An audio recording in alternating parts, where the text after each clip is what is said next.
I came to America without my parents, without my siblings, so I knew I had to work hard. There was no other way. I had to learn how to invest properly. So I was like, okay, I have to go back to the drawing board. I want to be the first millionaire in my family, not because it feels good, but because I want to pass down generational wealth. Women should take the driver's seat, be in charge of their own finances, and that for the kids and the family. And even if you're not doing the heavy lifting, you should be able to understand what's happening. You have people who still make over $500,000 and are still in debt. So what do you say about that? I ask people, when people tell me I want to invest, what's your why? Why do you want to invest? What kind of investor do you want to be? I'll ask you the same questions. They've been saying for the past 3 years that we're going to be in a recession, and the stock market just keeps going up.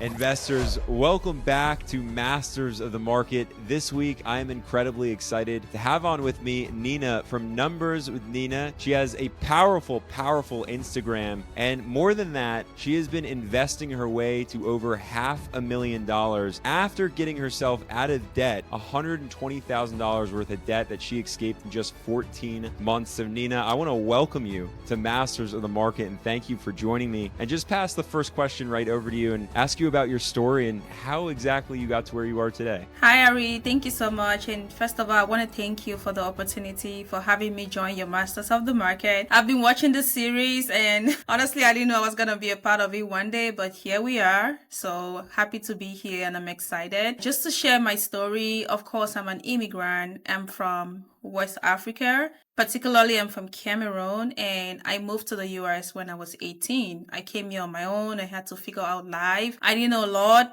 about money, investing, and all of that good stuff because, of course, those are not stuff that growing up our parents would talk to you about, right? So I didn't know all of that. I came here as a student to go to school and I had to figure my way out. Had my first credit card at about 19, messed it up and had to rebuild my credit back all over. And then I went to school, had a lot of debt from my undergrad to my bachelor's because when I was in undergrad, I was a major maniac. I was switching majors every day and I left with so many loans because I had so many credits which I didn't need coming from switching majors like every semester. I ended up graduating bachelor's in information systems, so I'm in the tech field right now. And then I went on to do my master's. However, fast forward, graduating with my master's with over 120K worth of student loans in 2018. How I got into finance was because I got scammed. I think that was in 2018, end of 2018, 2019, over about $32,000. And some guy reached out to us. He was like from church. And you imagine where the scam came from church.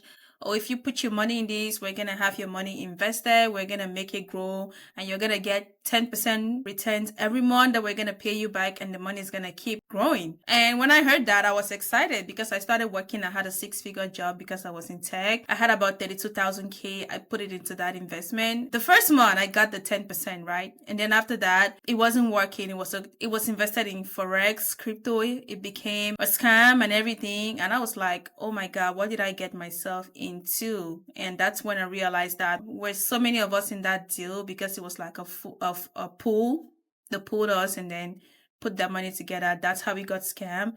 And then I realized that, okay, first of all, I didn't know the fundamentals of investing. I was investing into the wrong stuff. It was a get rich quick scheme. As you always say, I was trying to get rich by Tuesday.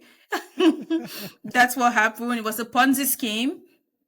We lost the money and they're still in court right now. And I had to learn how to invest properly. So I was like, okay, I have to go back to the drawing board. How do you even invest? Because I started hearing about investing, but I didn't know anything. And I was just trying to get rich by Tuesday. And it cut me on the neck. And I had to figure out how to invest. And that's how I started investing. We're going to keep unpacking this investing story, but I right away have a question for you. So you moved to the United States and take a look around. And you kind of, I would imagine you see some of your peers and you're looking at them like, where's their work ethic? It sounds like you hit the ground running. And I want to ask for your honest opinion. When you got to America, or even where you stand today as an immigrant to the States, what's like your honest opinion here? Are we just not working hard enough? Are we lazy? Honestly, I feel like America, and I honestly don't want to live in America long term because I just feel like this country, it's not a country. It's a good country if you work hard for immigrants, but sometimes the system doesn't just favor the middle class and all of that, just systemic everything that's happening. But I feel like we're working hard because for me, I've been working hard day one I got into America because I knew I didn't have a backup plan. I came to America without my parents, without my siblings, so I knew I had to work hard. There was no other way, right? A lot of my peers around me, I see them working hard, but I don't just see them making their money work hard for them. So they're just working money, but a lot of us don't know about money. We're not taught how to grow our money. We're taught how to make money, but a lot of people don't know how to grow their money, and that's where there's a problem. That's where there's a gap because now we're working, but the money is not working hard for you. And when I realized that, I was like, oh my God, I know I work in corporate. I know I earn six figures, but there's absolutely no way I want to do this for 40 years. And that's the problem that a lot of people don't know. They don't know how to make their money work for them. So they're just trying to get rich by Tuesday. They're looking for quick ways to get rich, and I keep telling people nowadays, like, no, I'm sorry, you can't do that and expect to get rich. Trust me, coming from someone who was burned and lost $32,000, which I'm not sure I'll ever regain it, but people have good work ethics, but they don't know how to grow their money. Okay, so you get burned with $32,000. Most people would give up. Now, even in the stance that like you came to America, you had no family there, and most people, let's just be honest, don't make that trek.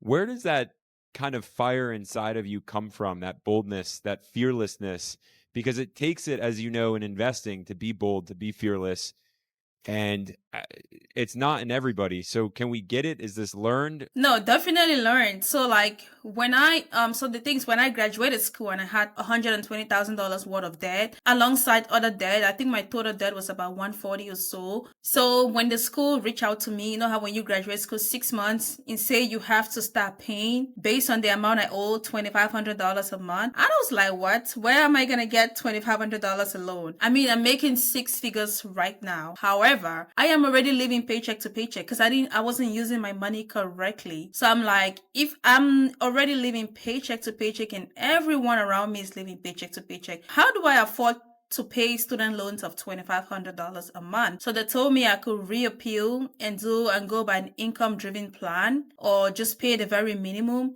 But then I calculated the amount of interest I was gonna be paying over the course of 30 years on that loan. I literally went online and Googled how to get out of debt. That's exactly what I put on Google. And the first person that came up was Dave Ramsey. I never knew Dave Ramsey before. I never heard of him. I never seen him. And of course, he's an older white guy, but he really influenced my financial journey because he taught me how to start paying off my debt. And I was like, wow, I had the reality check in that very moment. I binge watched his entire YouTube. People would call in and give their experiences and how much they owed. And I was like, wait, oh wow, this is a thing. And then I think I came across another lady. She was a white lady. She was on her debt-free journey. The Budget Mom, I think that's her name on Instagram. And I went to her Instagram and I started following her.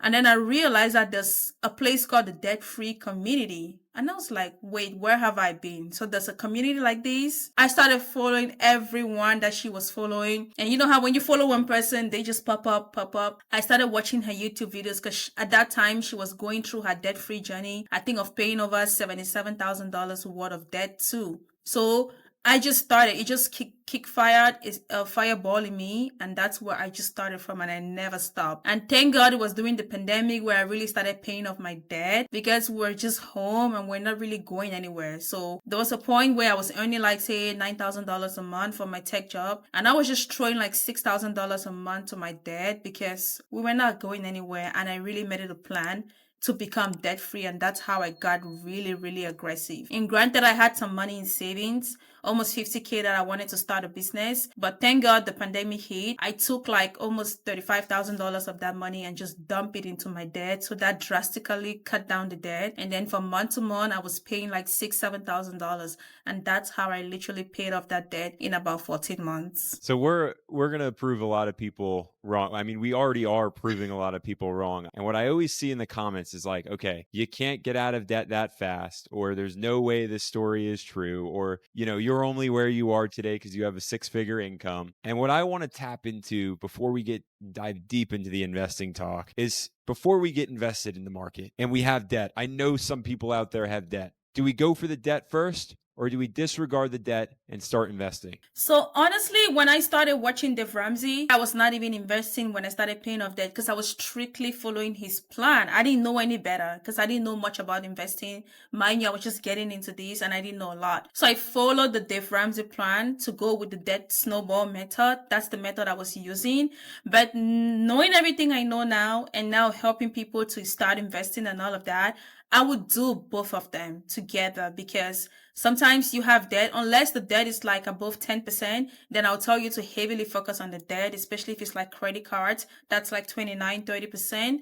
But if you have like student loans, majority of my debt were from student loans. And the biggest interest I think was like 6-7%. I'll tell you to do both because when it comes to investing, the most important factor is time. Time is always gonna be time in the market. So time is a very big important factor. And if you take like, say if you owe a lot of debt and if it takes you 6 years to pay off that debt, had it been you are even investing just say $200 a month because you have a lot of debt and you're trying to prioritize paying off that debt, it's gonna put you way ahead. And you know the statistics and we can run the numbers. It will put you way ahead of than just trying to pay off your debt before you start investing. So I did it the opposite way, but knowing everything I know now and the way I'm advising people, I'm telling you, you can do both simultaneously. And most importantly, if you have like a 401k at work that is matching, don't disregard your 401k. Contribute to your 401k 5%, get your match, and still go ahead and pay off debt so you can do both simultaneously. Okay, I'm going to hit you with the comment that always breaks my heart when I read them. You are only where you're at because you have a 6-figure job. What do you say to that? Honestly, I'm going to credit paying off my debt very fast to my 6-figure job because that really helped prepare me to be able to pay off that debt very quickly. Because trust me, not a lot of people have disposable income of $6,000 to throw towards debt. Absolutely, it's like an outlier, and I don't tell people that's the norm. It's not the norm. A lot of people don't even have $1,000 to throw towards debt, talk less of investing. Another thing that helped me was because I really kept my expenses low. I had a roommate. I was only paying like $900 in my rent. I didn't have a car loan. I paid off my car insurance in 6 months. And also, I don't have kids. Kids will take a big toll on you and your expenses, just daycare. I didn't have kids. So all of those factors kind of helped me than somebody would have kids and all of that, right? And I was earning over like $120,000 a month, or at one point 130. And honestly, I would say that my income really helped me, but I don't want to just completely disregard the fact that you have people who still make about $400,000 and are still in debt. So how do we equate that? I want to go back to the fundamentals, right? And the habit I built, because you have people who still make over $500,000 and are still in debt. So what do you say about that? It goes back to the principles, to the ethics, and just how you perceive debt. The income can help, but if you don't know how to use $1,000, you're not going to know how to manage $100,000. So I don't want to discredit my hard work. I put in a lot of hard work, but the income kind of made it faster because I was able to be disciplined and just throw that money towards debt. This is what I like to call becoming the CEO of your own life. And really, I mean, working hard to even make sacrifices. Let's talk about some of those sacrifices. You just shared that despite having a 6-figure job, I mean, despite popular belief from probably most people out there, you can find, a cheap place to live to cut down on expenses. Did you at all ever feel that you were really sacrificing because you weren't living in some, plush, nice penthouse apartment and you're a 6-figure earner? No, because even when I was in debt, I never lived in a 6-figure apartment. So that's what I was trying to reconcile. Because I was like, I don't even live an expensive lifestyle. Why am I in debt? Because even prior to that, I always had a roommate because I didn't even believe paying over $2,000. I'm talking about 6 years ago, 2018, 2019. Paying over $2,000 for an apartment. Granted, I live in a good apartment. For an apartment and I live in Maryland, for an apartment to be costing $2,200 a month, that's a good apartment. 2-bedroom, 2 baths.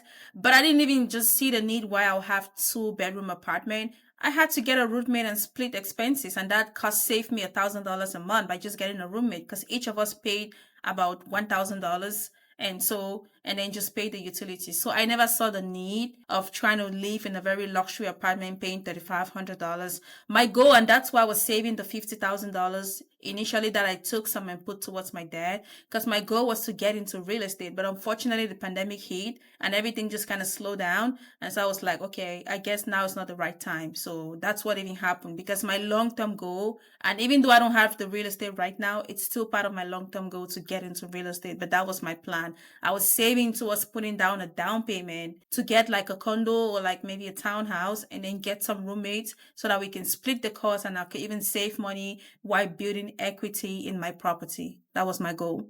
The only thing that I hear from you is like motivation, inspiration, fire, and what comes to mind is like it really this immigrant mindset that nothing is going to slow you down. I mean, work hard, play hard, keep going, keep going, keep going, keep going. And I Yep. want to hammer down on that because again, like I feel like there's so many people that are making excuses.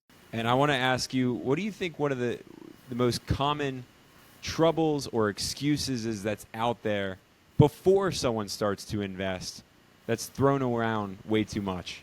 I think the big one I hear is that, oh, I don't know what to invest in. I wasn't taught about money. I wasn't taught about investing. The stock market is a scam.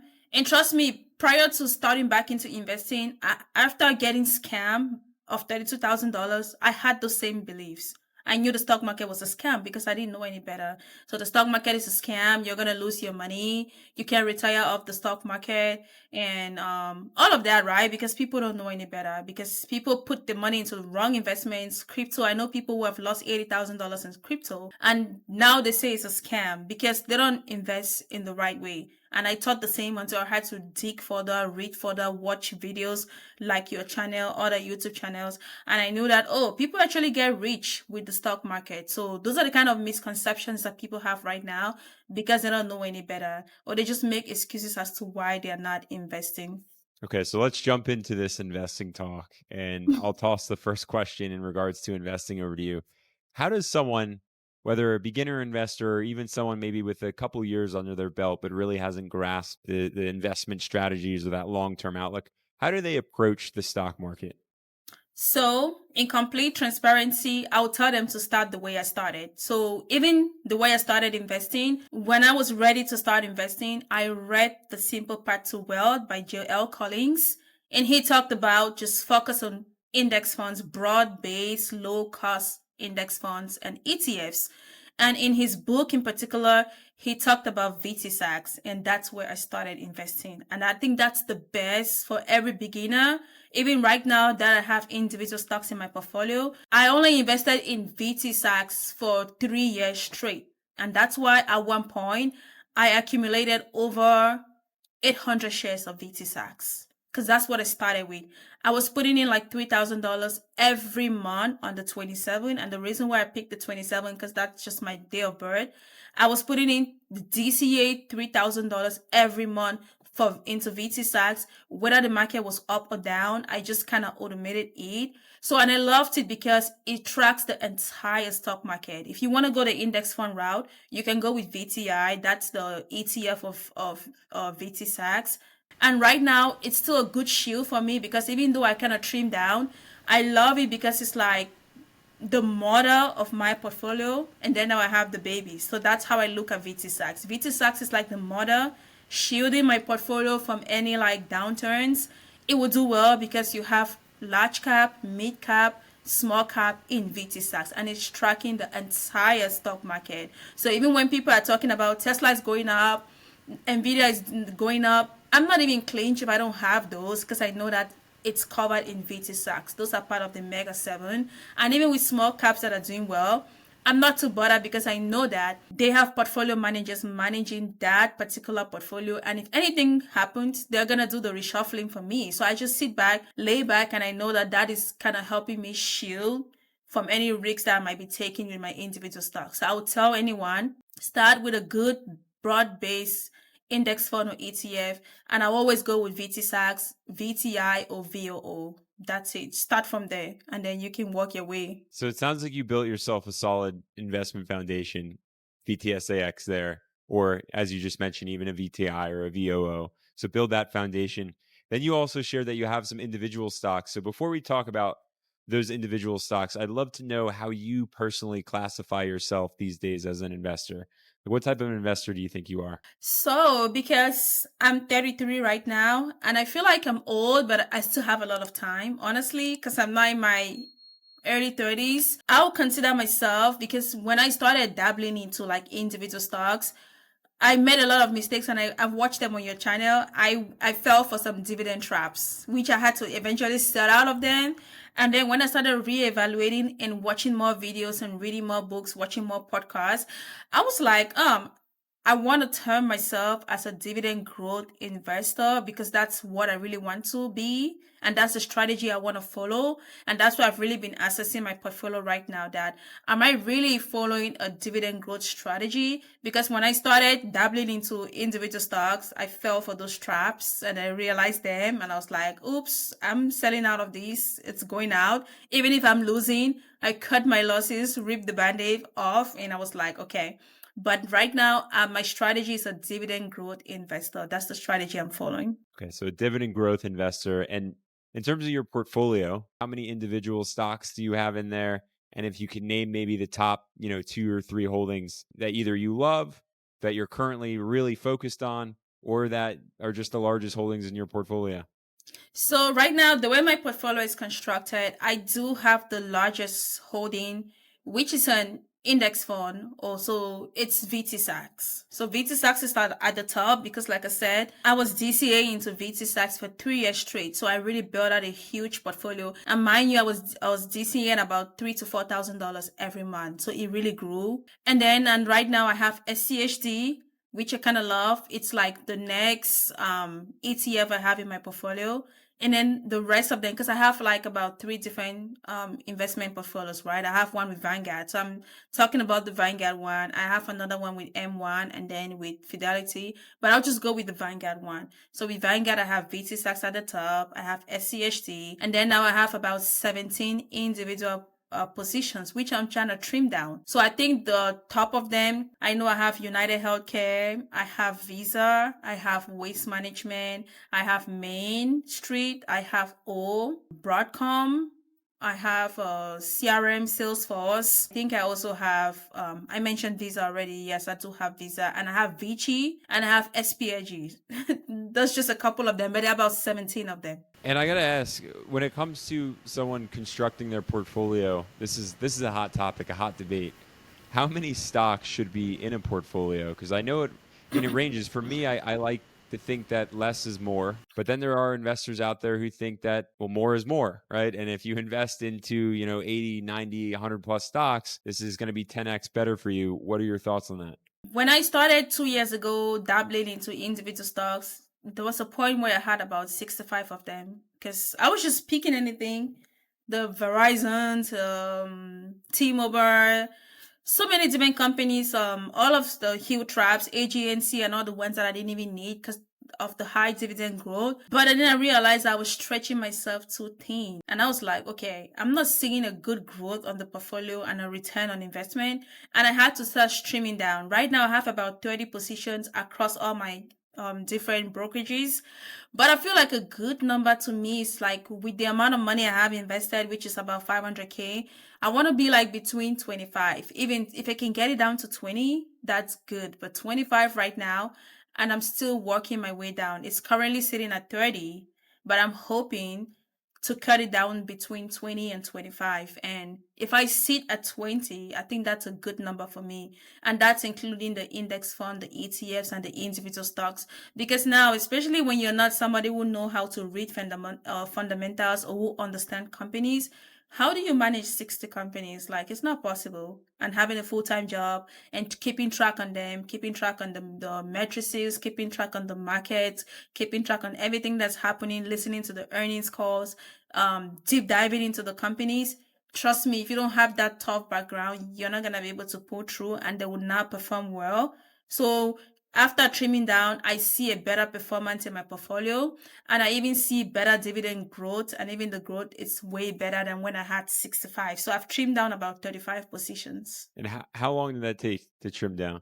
Oh, I woke up one day and trimmed down like 10. It literally took me like a year to trim down. I woke up one day and I just let go of Verizon, AGNC, MPW. It was so many companies that I just let go of. And some of them, they were good. Not that they're bad, but for my time horizon, I just feel like they're not good for me. There's some for most people who need the income right now. For example, like Altria and maybe Prologis. Those are good companies. The starting yields are good, but I feel like they're not for me in my age group right now. If I were in my early 50s, I would keep those because the income is stable. It's good. Some of them are dividend kings, dividend aristocrats. But I feel like in my early 30s, and given the fact that I'm earning six figures, still have a good job, a tech job and all of that, I don't need that income right now. I'd rather put those into like Visa, which they have more growth opportunities, or maybe United Health, or maybe Broadcom. That's how I feel. But not that they're bad, but it's not just for my age group. It's for people like in the 50s and 60s or even 70s that are looking for more stable income. So, Nina, I want to ask you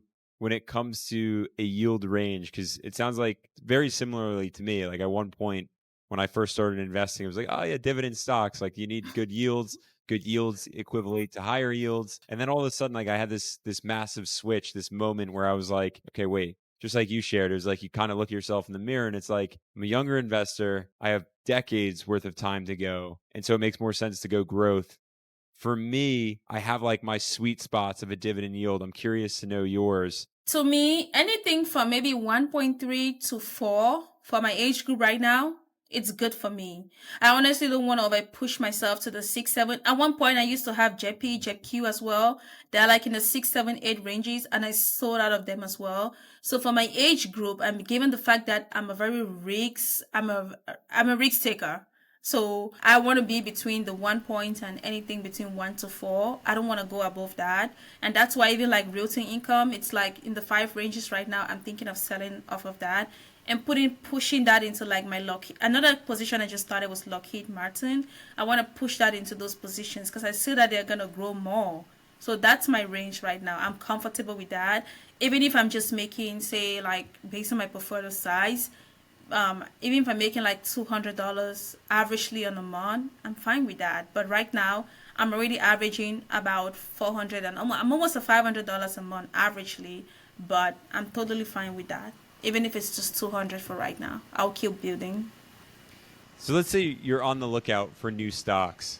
And you already mentioned a fair amount about fundamentals and the importance of having the time to look into a company's balance sheet or earnings calls or whatever it may be. Let's say you're on the hunt, though, for now a brand new stock to add to your portfolio for that beginner investor out there. How did you come to the names that you came to? Like, how did you get to the United Healths, the Visas, the Waste Managements, the Main Street Capitals? Like, there's thousands of stocks out there, over 4,000 stock opportunities out there that you can buy. How did you sort through those? So I researched, like, for example, I went by sectors, right? I went for like the best growth healthcare sector stocks. That's how I went to. I went by sectors, by the financials and different sectors.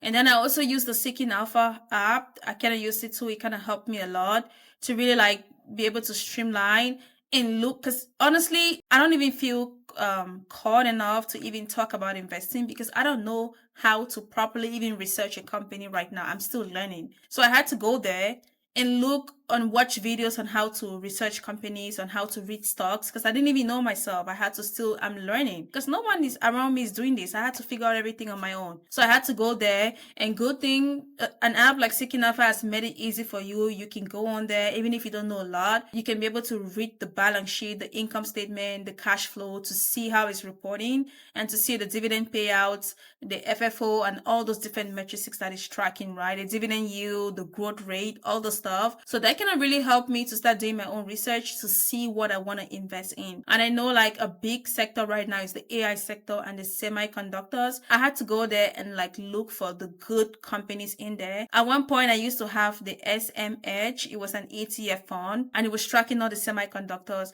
And I was like, you know what? If I just switch to just maybe one or two of them, it would perform better than that sector, that ETF.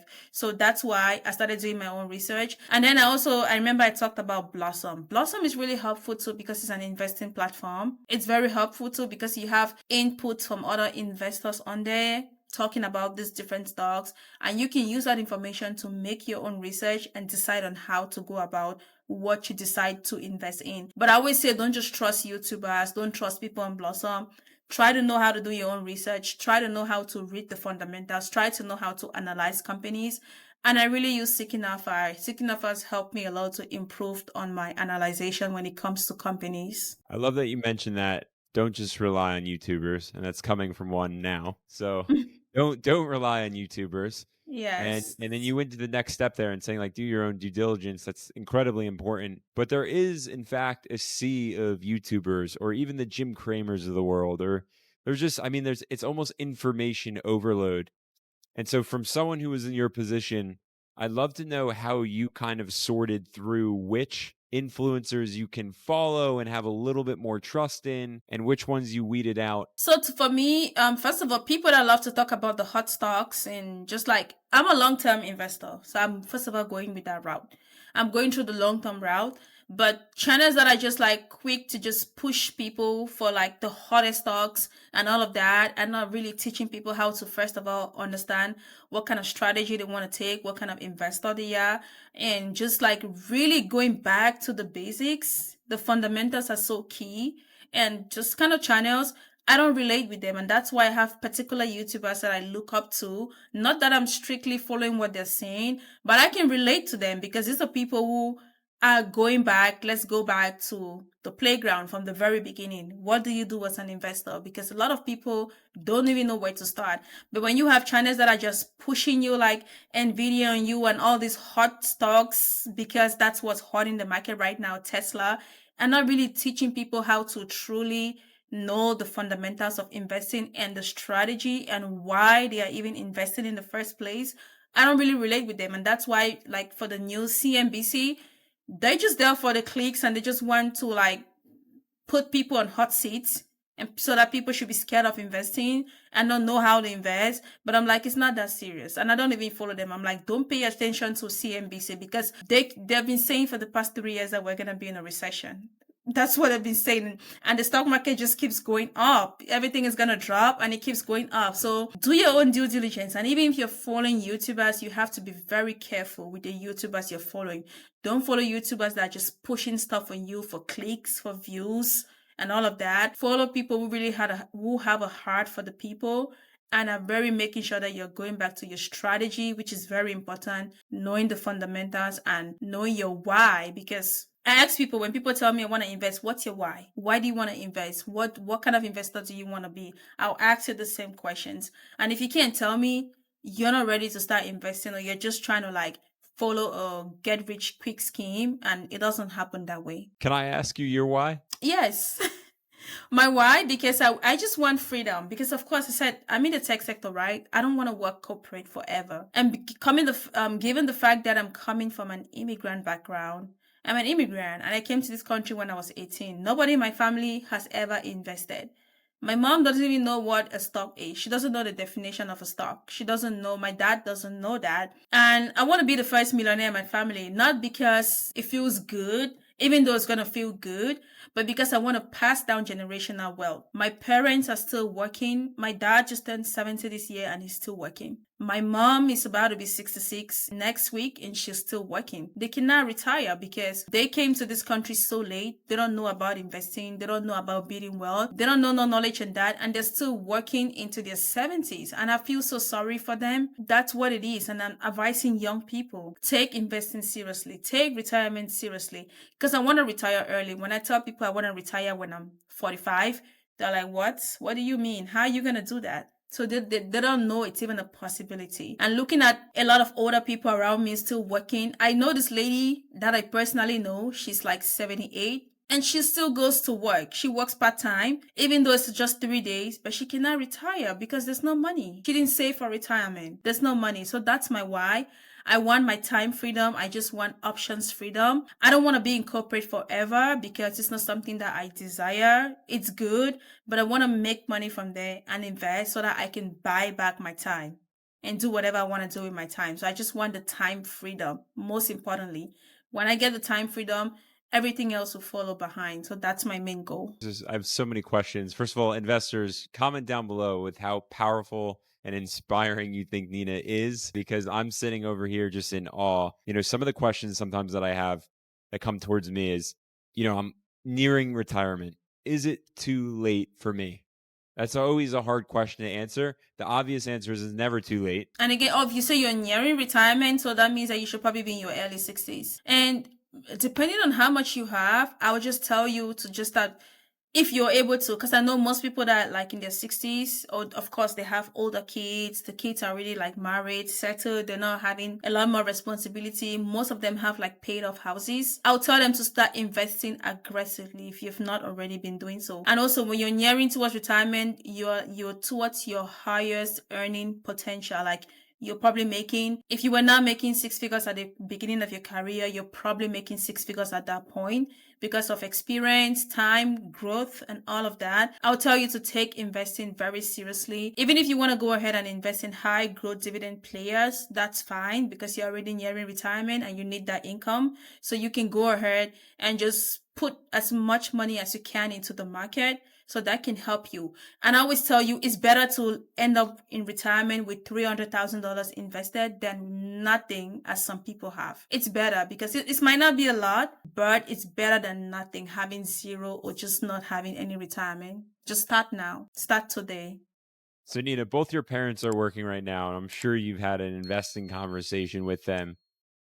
How did you approach that conversation, and are they investing now? They're not, unfortunately, because my dad don't even make a lot of income to invest, and he told me he's gonna good thing they're not immigrants from they're not born in the USA, so they want to retire and go back to Africa. That's the plan, because of course the cost of living is cheaper. So even if they make like say $1,000 a month, they are able to live off that very comfortably in Africa, but it's not possible in the US. So that's the plan.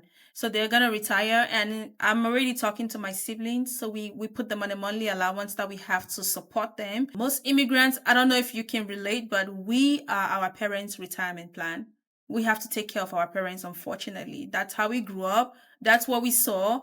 And I see that a lot in the Asian community as well. We have to take care of our parents. So I'm already talking to my siblings. We have to put them on an allowance every month, say like $1,000 to help fund their lifestyle expenses, feeding, household, stuff like that. So that's the plan. Unfortunately, they're not investing because as much as my dad is 70, he's only making like $18 an hour. He can barely invest out of that income. So there's really nothing to invest.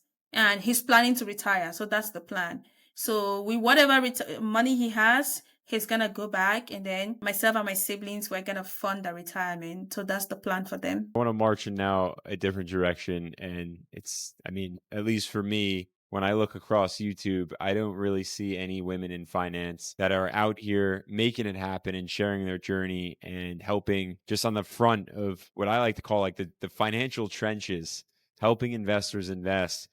So you're really someone, in my opinion, of inspiration. Why don't you think there are more women investing and like kind of literally taking the bull by the horns here and running with investing? Because I feel like a lot of women think that money and finance is a man's thing. You'll be surprised, but I've had this conversation even with people who are like married couples. They've been married for 10 years, and the lady would tell me, I know nothing about the finances in the house. The man manages it. I don't know anything. Honestly, I don't pay any bills. I don't know. So a lot of women still have that perspective, and they don't know that they need to build an income for themselves or even for the family. They don't know that, and they just give the excuse, oh, I don't know anything about money. I let my husband handle that, and I handle other stuff. I take care of the kids, the household, make sure that everything is intact. I know nothing. Even people who are making good salaries, good income, they don't even feel the need, or they're just, maybe, I don't know if it's intimidated, but I'm talking to more women to be open about these discussions, because even when I go out for dinners and I bring up the topic, my friends are just like, oh, you've come again. Oh, I don't know anything about investing. I'm like, so if you don't know, why are you not willing to start? And I have about one or two or three friends that I was able to kind of talk them or convince them to start investing. But the majority are still not doing it because they just feel intimidated. They feel like, oh, I still have time. That's what a friend of mine told me, and she's 35. And I'm like, no, start now. And she's like, oh, I have time. I still have a lot of time. I'm like, no. Biggest factor when it comes to investing is time. Because you're 35 now, you will never be 35 again. You're just going to get older. So start now. So they're just intimidated, and some of them are not interested. And some of them just rely on their husbands. Like, okay, he's going to manage everything. But that should not be the case. I feel like women should take the driver's seat, be in charge of their own finances, and that for the kids and the family.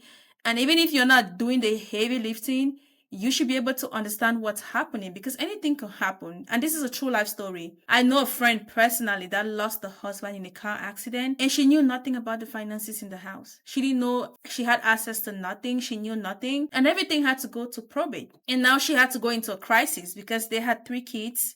She knew nothing about their finances. Everything had to go to probate. She didn't know about the life insurance. She didn't know about nothing. And I was like, this is a good wake-up call for women because anything can happen. And mind you, her husband was not even old. He was just 38. Wow. So, yeah. Even on my end, just to open up transparently, my parents had gotten a divorce when I was 7 years old. And, I always went out working as a little kid, but something I always took note of was my mother did not go to work. And she did rely heavily on, my father, and then even post-divorce, still heavily on alimony and never really understood the finances. And that certainly took a toll on the family, and it certainly took a toll on just our dynamics. But then I see, a woman like yourself who's really out there dedicating the time, energy, and efforts to actually inspiring women. And so when you have women, whether it's your friend that you just spoke of or women like my mother, like what would be one message that if you could share with them right now to get them going, what would that message be? So I just tell them that you never know what can happen tomorrow. I understand that you don't know about finances. I'm talking from experience. I didn't know as well, but I learned.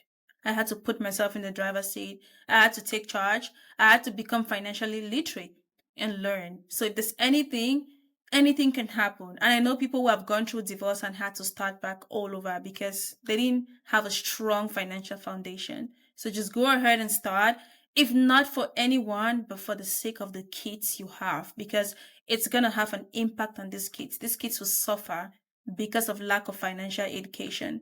Because if you go through a divorce with 3 kids and you have to start all over, it's going to put the financial strain on you, and that's going to affect your relationship with your kids.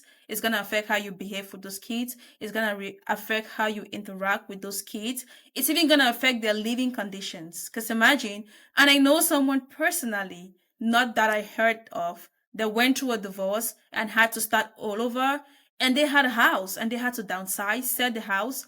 They moved back into a tattered 2-bedroom apartment with roaches and all of that. And the kids were not used to that lifestyle. So they came from living in a very big mansion and now having to start all over, and their mom having to explain to them that myself, we got through a divorce and this is the proceeds and this is what's happening. This is our current situation. And it really affected the mom. So I just told them to start now. If not for anyone, for your kids, do it for your kids. Because that's why most of the times when we have kids, our focus kind of shift from us to the kids. I'm like, prioritize your future, but also, if anything, look at those innocent kids you brought into this world and do it for them. They're going to thank you tomorrow, and you're going to be grateful you started taking your financial literacy seriously. Wow. Powerful. We'll get back into some dividend investing talk. Okay, dividend investing here. When it comes to doing the deal of dividend stocks, I want to dive into the notion that one could just go right into growth, forgo the dividends entirely, and go right into growth and really make like 2, 3, 10x maybe what you're making with dividend stocks. So I'm always combating this question, but I'll ask you, Nina, why go with dividend stocks as opposed to growth stocks? So my reason is like, I do both, honestly, but I just want that consistent payment, and I don't want to get to a point where, like I said, I want to retire early. And because I want to retire early, and when I mean early, I'm 33 right now, my goal is to retire by the time I'm 45. So I have about 12 years. And that's not retirement age. We know that retirement age is like 67 right now. It's even increased. It was 65 before, now it's 67. I don't want to get to a point where I have to sell my portfolio to be able to live off the money or the income, because when it comes to growth, you're choosing the total return over the portfolio growing, right? So I want to get to a point where even if I decide to live off of dividends, and for example, we're in a bad market downturn like we saw in 2020, 2022, I don't want to get to a point where I want to like sell low. The goal is to buy low and sell high. And so if we get to that point and I have to withdraw money from my portfolio, and if the markets are so down, I don't want to be at a risk losing everything I work hard for. And that's why I love the dividends, because when you invest in growth, in good growth dividend companies, you're growing your total return or your average price, and then you're still making dividends. So it's like a win-win for both. The dividends are not growing very rapidly. Like say if you invested in a very high growth yield stock, or like a growth that's focusing on yield, it's not growing as fast. For example, let me say like if you have like Altria Group, it's not gonna grow. The dividends will not compound the same way like with Visa, because it has a lower starting yield. But I don't mind, because I'm investing for the long term. I don't want to sell my portfolio in the future because I need to live off. But however, even if we're in a down market, unless these companies decide to completely stop paying the dividends or cut it down, I'm still gonna get those checks coming in every month, every quarter, and I can live off of them based on that. Do monthly paying dividend stocks, matter, or can you go with quarterly paying dividend stocks and at the end of the day it's still the paycheck, it doesn't matter at all? Honestly, I used to be so intrigued by the monthly paying dividend stocks, and that's why I got into positions like Main, ADC, and a couple of others. But I started selling out some, and like Good from I think it's what company owns all of those goods and all of that. It's a company, I forgot their name, but I sold them. And I was like, at the end of the day, I don't care. If I get it monthly, it's fine. If I get it quarterly, but I still want a whole one paying monthly dividend company, because I just feel like it's good to get that income every month. But the way I've structured my portfolio, even though most of them pay quarterly, I still get something every month somehow, because they pay at different times of the month. So I'm paying January, February, March, but I want something that's one, and I kept O and Main. But like I was telling you, I'm really at a point where I want to sell out of O. I might just keep Main alone, because I love Maine. Their growth is better, and they have the bonus quarterly paying dividend. So I might keep them, and I'll sell out of O and put that money into some other positions. Nina, you talked a lot about VTSAX and building up that foundation, and you can even just invest all of your money into, say, an SCHD. So why complicate the investing process by even picking individual stocks? Honestly, because I'm gradually getting more interested into, I feel like it keeps me on my toes. It helps me to learn. Because when I have those, I need to learn how to research stocks. I need to follow up the earnings calls. I need to keep up. Just the fact that that's helping me to do that, it makes me want to invest in them, because now I'm learning in the process, as well as I'm also gaining out of the process, because now I know what to do. I know how to guide others. And that's really why I just invest in them, because I sit on those calls. I go to Seeking Alpha. I learn how to read fundamentals of company. I learn how to read financial statements, income statements, balance sheets, and all of that. I really try to understand, as opposed to just putting everything in VT stacks and going about my day. And it helps me to learn on my own, because it makes me to read more. It makes me to do more research. And that's why I just invest in them. I would say I'm an investing nerd, and I don't mind having that title, but it helps me to learn and grow. Someone comes to you and says, Nina, I would absolutely love to invest. I just don't have the money. What do you say to this person, and how do you help them find the money? I'll tell them you have it. You can make a way. Figure it out. Let's go through your budget. There's something you're spending money on that you should not be spending money on. Because I used to make that same excuse. Let's go through your budget. We're gonna find $100, and trust me, you can start with $100. So SCHD just split right now, and a share of SCHD is just barely about $28, $29. You can start with $50. So there's absolutely no way anyone can tell me they don't have $50 to invest a month. If you tell me that, I'll tell you, let's go through your budget. We're gonna find $50. We'll find $100, so you can start. And most companies now let you buy fractional shares. There's no more excuse. You can start. There's no excuse. So Nina just took out all of our excuses at that. Yes. Zero excuses left for us. Yes. Go through So your budget. You'll find $50. after all of this time now investing in the stock market, it seems like you're well learned and well versed in the market and how to invest, and whether it was going to Seeking Alpha or exploring on YouTube. I'd love to know one icon of an investor that you took a liking to or perhaps started to learn from. Who was that icon for you? And if you were to go out to a dinner with them, what type of questions would you ask them? When it comes to like older investors, I'm always gonna fall back to Warren Buffett because I love his principles. He's very focused on the fundamentals and the core. So I love that. And he's the reason why I even bought Bank of America before I sold it. I was like, if Warren Buffett owns this, I can own it as well. It means they're good companies and Coca-Cola. But I realized that for my time horizon, they're not serving me. It's better for people who like a lot older. So that's why I sold out of those positions, Bank of America, Coca-Cola, and all of that. I sold out of them. But I love Warren Buffett and I really want to pick his brain because he's been investing for so long and he has a lot of experience. And now when it comes to the YouTubers I watch, I love your channel, of course. I would love to pick your brain. I love Ryan's channel. I've been following Ryan because Ryan is a dividend investor. I love the fact that Ryan gives good season information because he reads a lot, he study a lot, and I can go with his recommendations as well, even though you still take it with a grain of salt and do your own research, do your own due diligence. And there are a couple of other YouTubers that I follow, but I really want to pick Warren Buffett's brain because I feel like he's just the goat of all times. Like he's just so good. And he's been in this game 60 Forever. years before I was born, more. So, like, he's been investing for over 60 years, and I'm like, why would you not want to pick his brain? Like, if he's been doing this for so long, he has a lot to share. I would definitely want to pick his brain. So we just had like a whirlwind of exciting news in the United States with elections, and then we had Jerome Powell come out the other day, and he shared that interest rates probably won't be lowered for another period of time longer. They were on their way down, so it's just creating a lot of emotions in the market. And I'm curious to know from your perspective, do all these macros really matter at the end of the day? Should they scare us? Should we just block them all out? How do we handle macroeconomics?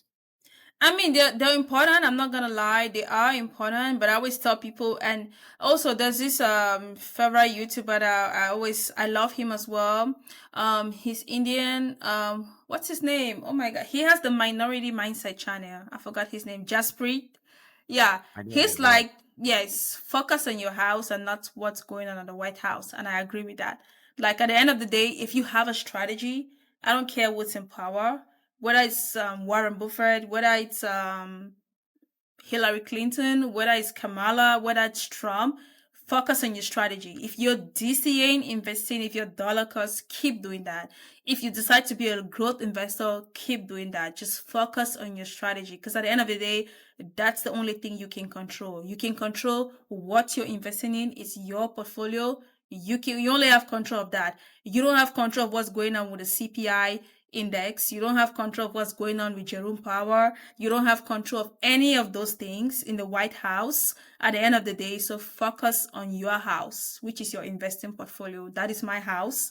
And I decided a strategy and I'm going to stick to that. At the end of the day, the most important thing is investing into good companies. They're going to in turn have good returns and you're going to reap the rewards of that. So I'm focusing on my house, which is my portfolio. I feel like that's so much easier said than done. It's a phenomenal answer, but I know a lot of people struggle with like really focusing on themselves. Can you give us maybe a tip or two on how you got to this like such a focus for just your house, just yourself, tune out the noise? How do we do it? So honestly, I've not been investing for very long, just 4 years now. And I realized that within the 4 years that I've invested, we've had a pandemic, we've had a stock crash in 2022 and other things. And I realized that upon everything that happened, the market still rose. The market dipped so bad in 2020 and 2022, but after everything, we still came out victorious. And I know that what goes up must come down, or what goes down will go up. So I just realized that just continue doing what you're doing. I know there could be a lot of emotions. And I was just like, you know what? Since I'm a long-term investor, I'm just going to keep doing what I'm doing. And that's the most important thing. You need to figure out what kind of investor you are. If you're investing for the long run, why are you so worried about Amazon dropping right now? You still have about 30 years to invest in this. If anything, Amazon is going to go up. So don't worry yourself. Unless you're planning, you're just a swing trader or you're like a day trader, then you should worry. As long as you have 10, 15 years, ride the wave. So if you can decide what kind of investor you are, it's going to help you tremendously in making this decision. Yeah, every now and again, an investor unfortunately has to come to the table and recognize that he or she has a glaring red flag in their portfolio of like a sell. When it comes to selling a stock, what's your process? What red flags pop up? And how do you know when it's time to actually sell? So when it comes to selling, I just do some research. Like a couple of the companies that I did, I realized that I look at the yield, the starting yield. Like I said, if it's too high, I know that that's not something for my age range. And when I decide to sell, honestly, I just go back and forth with a range of emotions. Oh, I don't want to sell. I'm gonna miss this dividend. Like I keep going back and forth for some time. And then, like, I just woke up one day, like the day I sold 10 stocks, I woke up that day and was just like, okay, they gotta go. I don't care if they're up or they're down. I'm gonna sell them. And the reason why I'm not too worried is because I'm long term. I'm still gonna even out these returns over time. So I lost money on some of them, like maybe $400, 500 on some. But for some, I made some money, like 1,000. And I'm like, I'm gonna break even. So I just woke up like I'm planning to sell realty income right now. It's down because it was at 64 at some point. Now it's back to 56 and it's just kind of annoying me. And I was like, I'm gonna sell. So right now I have about $1,000 gain in that. And I'm like, should I keep holding? I kept going back and forth today, this morning. Should I just sell now? Should I That's exactly hold? what I'm doing. And I was like, you know what? I'm gonna decide by the end of this week. It has to go so that I can put that money and the money start working for me. I might not make the most amount of returns, but it's okay because I'm long term and I'll put the money that into other yielding companies. I know that by next year I should have gotten the return. So I know we go through this range of emotions, but just decide. And the day you decide, I don't care if it's down or low, just go ahead and sell, honestly. Just because you're gonna keep going back and the emotions are gonna keep holding you not to do that because that's investing, right? It deals a lot with our emotions. But just put the emotions aside and just do what you have to do because I'm at the point of selling realty income and I might do it after we get off this call and just get it out. What did I do? Yeah, I might do it because the market is still open. I still have time, so I might just sell today. She's coming off the Masters of the Market chat on fire, like ready to sell realty income. Yes, I might sell and just put it into other place. I love it. Nina, I have one last question for you, and it is my favorite question to ask all masters who join me here on Masters of the Market, which is if I were to just hand you $10,000 right now, which one stock or index or ETF would you invest it into and why? So if I had to put it into an index, it's gonna be VT Sachs because I trust them. I'm investing in them for 4 years now, and that's where I started. And I know they're tracking the entire market. It's never gonna fail me. I'll put it into that, or I'll do the VTI. In terms of individual stocks, it's either gonna be Visa. Visa is so good because it's a payment processing system. And if you look around, everywhere we use Visa. Most places don't take American Express, yeah, most places, but everywhere it takes Visa. Even if you go to Africa, where I'm from, we use Visa cards. So Visa spins around the entire world. Even if you go to Europe, if you go to Russia, everywhere uses a Visa card. So I will invest in Visa because of the fundamentals of the business. Or I can invest in Costco. That's another really good company I love. I shop there a lot. A lot of people shop there. And I love the whole entire company basis. So I love Costco. That's another company. Or I can put the money into United Healthcare. That's another very good healthcare company as well. So I have four of them. Or Broadcom. That's where I'm going to put the money. But if at the top of my list, it's gonna be Visa. Investors, you heard it here first. Now, Nina has, like I said, an amazing, amazing Instagram page, which is where I found her. I will link her Instagram page down there in the pinned comment and the description, so you'll easily be able to click over there. But this is someone who went from I mean, in a mega hole of debt, $120,000 being scammed over $30,000 to now over $500,000 in net worth. She is also a financial coach. So if you are looking for some coaching, you can find it there with Nina. But Nina, I want to say thank you so much for joining me here on Masters of the Market. Thank you so much, Ari. I appreciate this opportunity. And even thank you for bringing me on your platform. Like I said, I didn't even feel compelled to come on here and talk about investing because I haven't been investing for that long. But I'm so thankful for you to be able to bring me on here to share my story. At the end of the day, everyone has an individual, unique story, and only them can tell the story. So I'm so happy to be on here sharing my story as an immigrant, that if I can learn how to invest, start doing it, and build a portfolio of over 500K in less than 4 years, which I know that's not the norm, or like just say about 5 years, that's not the norm. But I just want to let you know that even if you're starting out investing, even if you have $100, $50, just go ahead and start.